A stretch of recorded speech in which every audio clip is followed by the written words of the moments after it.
now study about the nodular form, which is actually the chronic form of candidiasis, which is actually white but cannot be detached. Okay, as we were studying in pseudomembranous, it is asymptomatic and considered candida leukoplakia.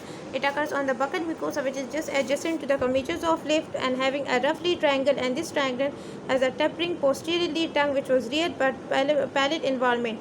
It is a pre-malignant lesion, mostly common in the smokers. We have now coming towards the candida associated lesions. Now basically denture stomatitis patient is basically this is chronic atrophic candidiasis. We have studied about the acute atrophic, now this is chronic actually. The chronic has actually, it is the manifestations of erythematous candidiasis. The lesion does not develop the thrush, but it is actually found as a candida.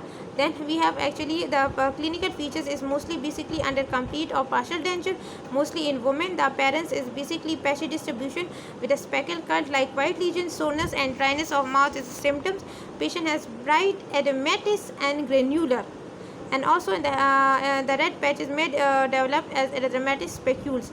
They are sharply outlined, restricted to those tissues that are just in contact with the denture. Then multiple pinpoint foci of hyperemia. Multiple pinpoint foci of hyperemia involving the maxilla. Then mandibular denture are not mostly involved here. Then the pinpoint hyperemia, diffuse erythema just limited to the denture. Nodular or granular appearance, we have the differentials are it may be due to allergic reaction due to denture, lichen planus or dermatitis herpetiform. The angular stomatitis very important. The patient has the leaking of saliva, candidal infection due to candida is a very cystic. Then mostly also occurs in the denture wearers like infants or elders.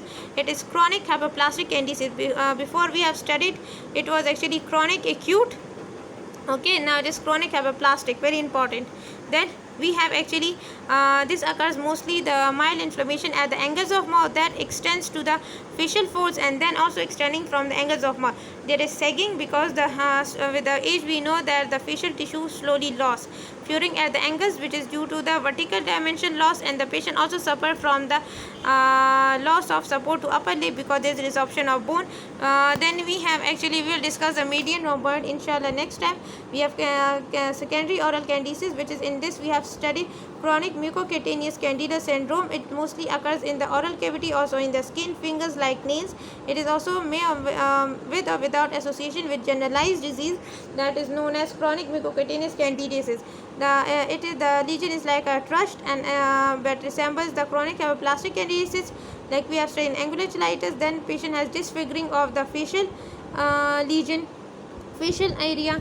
Then the granuloma formation on the lip, it can be genetics, autosomal recessive condition actually. Then patient has actually candida which is occur in the endocrinopathy syndromes like white plaques in the mouth, like candida infection in parathyroid or adrenal diseases. We have chronic mucocutaneous candidiasis, family genetics, diffused candida endocrinopathy syndrome and candida thymoma syndrome. We have actually now also divided in this. When patient has a decade, means it is consistent candidiasis of mouth nails. It is might be also a kind of iron deficiency. For 5 years, if it is means chronic candidiasis mouth nail skin pharynx, means it is now a bacterial infection actually the patient is suffering. Then we have also the chronic endocrinopathies, like in patient from hyperthyroidism can also suffer from this. Hyperadrenocortism means the patient can have it actually. Okay. Then mild chronic hypoplastic candidiasis also involving the mouth also. It can be also due to the hematological disorders like in pseudomembranous and hypoplastic candidiasis mouth, skin, nails actually.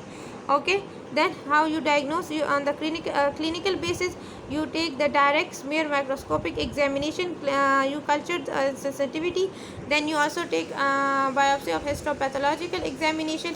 Differential diagnosis is actually leukoplakia, hairy leukoplakia and lichen planus, lupus erythematosus, mucus patches of secondary cephalus and white spongy nevus, uremic stomatitis and chemical burn also patient is actually.